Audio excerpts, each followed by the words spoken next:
कौशल किशोर जी वो ये कह रहे हैं कि गोली कांड के बाद मैं लखनऊ में नहीं हूं, 3 दिन नशे में रहा, मेरी दिमागी हालत भी ठीक नहीं थी। अंकिता ने 2 शादियां कर रखी हैं और इन सब बातों का मेरे दिमाग पर बड़ा असर पड़ा है। ये बातें किस ओर इशारा कर रही हैं? क्या आप लोगों को जरा भी इस बात का इल्म था कि अंकिता की एक और शादी पहले भी हो चुकी है? हम तो अंकिता को जानते ही नहीं थे कि कौन है कौन नहीं है।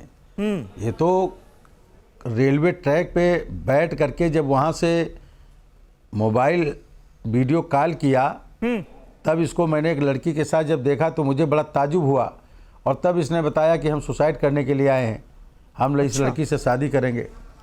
तब मैंने इसको मना किया, मैंने कहा सुसाइड ना करो, तुम आओ।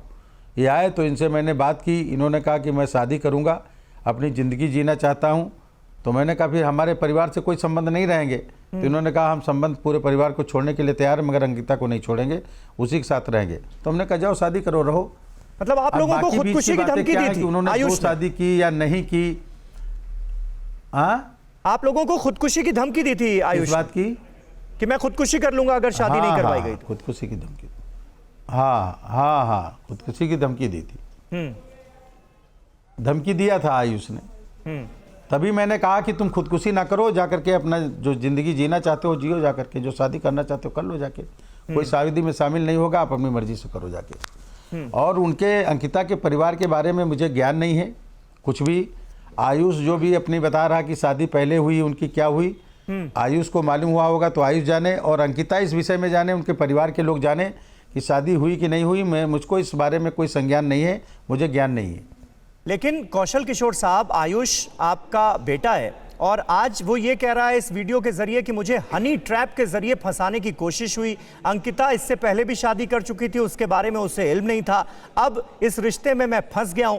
तो आपको एज अ फादर क्या नहीं लगता कि इस मुसीबत से निकालने की कोशिश कोई आपको करनी चाहिए अपने लड़के को? इन बातों को सुनकर अब असलियत क्या है ये तो पुलिस जांच में सामने आएगा। मैं कह तो रहा हूं कि आयुष जाए, पुलिस के सामने जाए, अदालत में जाए, अपनी बात कहे, अपने को निर्दोष साबित करेगा तभी हम उसकी कोई बात कर सुन सकते हैं। उसने मेरी बात मानी होती तो आज वो इस मुसीबत में नहीं होता। हम लोगों की बात नहीं मानी और जा कर के हमारी लोगों की मर्जी के बगैर शादी करके अलग जा कर के रहने लगा, परिवार छोड़ा उसने, कोई मोह नहीं रहा परिवार से उसको। तो मैं क्या कह सकता हूँ, मैं उसकी बात सुन रहा हूँ, आपने जो कहा है। तो अपने को निर्दोष साबित करने के लिए पुलिस की जाके मदद करें, अदालत में जाके हाजिर होकर के अपनी मदद करें, उसमें जाकर के पुलिस की मदद करें, अपने को निर्दोष साबित करें, जो घटना सच है वो सामने लेकर के आवे।